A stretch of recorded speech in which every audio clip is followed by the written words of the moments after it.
السلام عليكم. فيلم حياة الماعز، هاد الفيلم الهندي اللي طرح القصة ديال الهندي في السعودية وكيفاش عاش الفترة اللي كان فيها في السعودية، واللي هي المدة ديال 3 سنوات وقضاها في الجحيم. يعني عاش الجحيم، عاش العبودية بحذافيرها، وكيفاش وقع له من البداية حتى النهاية. وفاش رجع للسعودية كتب القصة ديالو، فاش رجع للهند كتب القصة ديالو، ومن بعد خداها السيناريست وداروا منها السيناريو داروا منها فيلم. هذا الفيلم اللي نوض ضجة. واش هذا الفيلم هذا صحيح او لا افترى على السعودية، او لا هو كما بغاو يصنفوه بعضين بانه عمل مخابراتي ضد السعودية، بغاو يحطموا السعودية، بغاو ينالوا من كرم السعودية ومن هيبتها ومن واش هذا الشيء صحيح او لا الفيلم اللي صحيح؟ انا شخصيا ارى بان الفيلم صحيح، وان الفيلم حكى شي حاجة هي واقع في السعودية، ماشي في السعودية بوحدها، في دول الخليج. واحد الجزء منها ماشي غير في دول الخليج، حتى في الدول العربية كاين واحد المجموعة ديال الدول العربية فيهم حالات مشابهة لهذا النوع، إلا أن في الخليج داكشي يعني كتير بواحد الشكل، يعني بالشكل اللي عكس به الفيلم، الحالة ديال داك الهندي.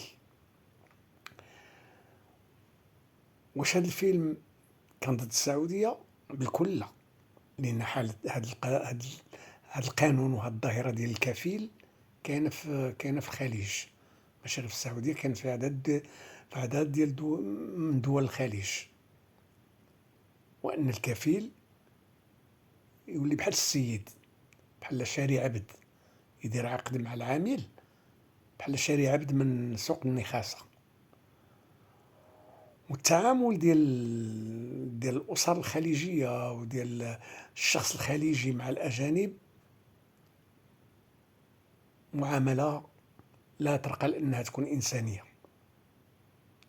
إلا واحد القلة قليلة اللي وناس عندهم رحمة، ولا وناس جالوا، ولا وناس فهموا. إلا أن أغلب الخليجيين يعتبرون أنفسهم أسياد العالم، ويعتبروا راسهم ويعتبروا الآخرين عبيد، والمعاملة ديالهم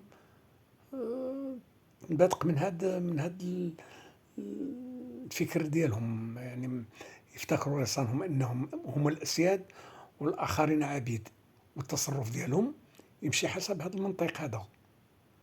وان المعامله ديالهم ولا سيما الاسيويين، الهنود والبنغلاديش والباكستانيين والفلبينيين، معامله مشينه جدا، واحد الاحتقار، واحد الاهانات، واحد المعاملات، واحد يعني لا تقبل.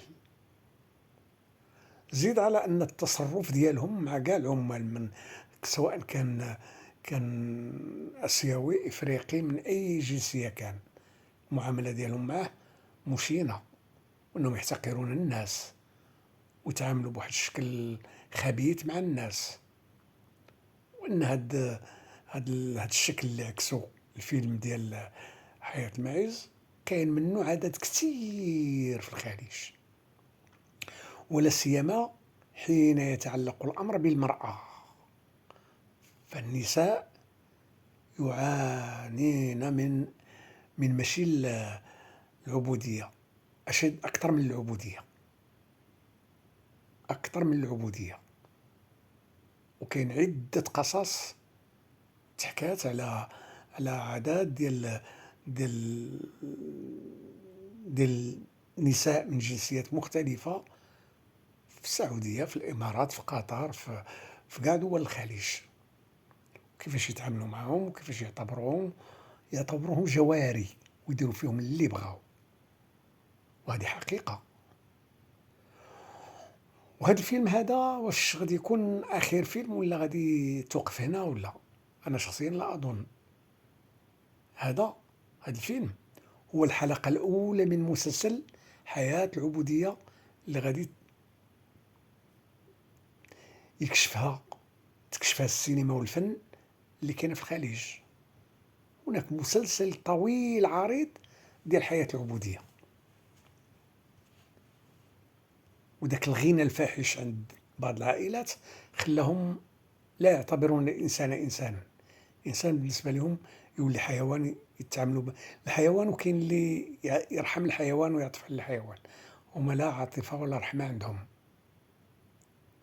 وهذا الشيء حقيقة، وهذا قانون الكفيل حقيقة، وأنه شكل من أشكال العبودية وشكل من أشكال التجار بالبشر. وهما بداو القصاص يخرجوا مع واحد المجموعة، بدا كل واحد يكتب القصة ديالو ولا كل وحدة تكتب القصة ديالها، وبالتالي غادي يولي عندنا مسلسل حياة العبودية في السعودية أو الخليج ككل. ونتسناو، وهناك بعض القصص اللي يخجل المرء أن يذكرها ولا يحكيها، ولا إن فيها واحد قلة الحياء لا تقاس. ما كاينش عند الشياطين يحشموا يحكيوها، كاينة وعاشوها فتيات وفيهم مغربيات وحكاوها مغربيات. وكاين واحد اش غنسميها، ما سميهاش قناة لأن كاين قنوات كيطرحوا واحد القضية كاينة في الإمارات نتاع كيفاش يتكرفصوا على العيالات، كيفاش يشريوهم بأموال، يغريوهم بأموال ويديروا فيهم العجاب العجاب. كاين يعني هادشي ماشي ما كاينش ولا هما دايرين عليه طابو، إلا أنه حقيقة. هاد الفيلم هذا كما راهم يشوفوا واحد العدد كبير شافوا بأنه حرب على السعودية، باغي يتحطم السعودية، باغي يخسر الصورة ديال السعودية. أنا أراه العكس، بأنه في مصلحة السعودية أن هذا الفيلم يخدم السعودية أكثر مما يخدم غيرها. يخدم السعودية لأنه يكشف المرض اللي كاين في السعودية، واحد المرض أخلاقي قانوني لا إنساني يعني، ودايرين عليه هما طابو. السعوديين أو الخليجيين عارفينه كاين، إلا أنهم دايرين عليه طابو. وهذا الفيلم غادي يخليه يطفو على السطح ويفضح الواقع. فمصلحة السعودية أنها تعالج هاد الآفات اللي عندها، ماشي تحارب المخرج وتحارب الفيلم وتحارب الممثلين وتحارب. ماشي حل. الحل هو أن هذا الفيلم عكس لك الواقع، عالجه. وهذا المنطق، أن الفيلم يعكس حقيقة لا غبار عنها، عالجها. ماشي تسب المنتج ولا المخرج ولا تعتبرها حرب على السعودية، اعتبرها في مصلحة السعودية وجا باش يصلح المجتمع السعودي. وهذا هو المغزى ديال الفيلم. أما الفيلم فهو حقيقة كتبها السيد بيديه، اللي وقعت له القصة حكاها، غادي يكذبوه. ونظن أن هذا الفيلم غادي يكون هو الحلقة الأولى من سلسلة حياة العبودية في الخليج.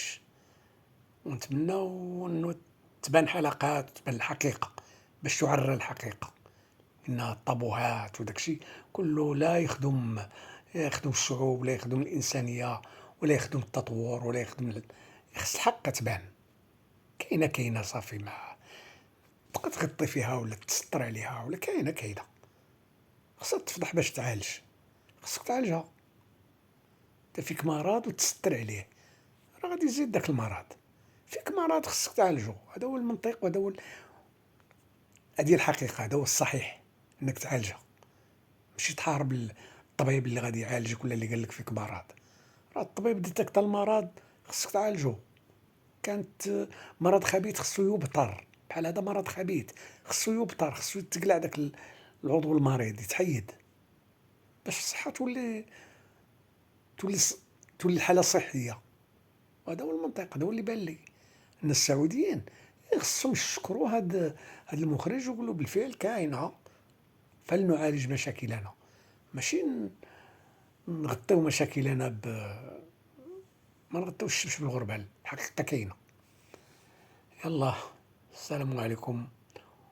بارطاجيو هاد الصفحه ودعموها وديروا لايك باش يولي عندنا الحق في البث المباشر، لان لحد الان هاد الصفحه جديده مازال خصها لي زابوني، خصني 50 ابوني باش يلا يطلقوا لي البث المباشر.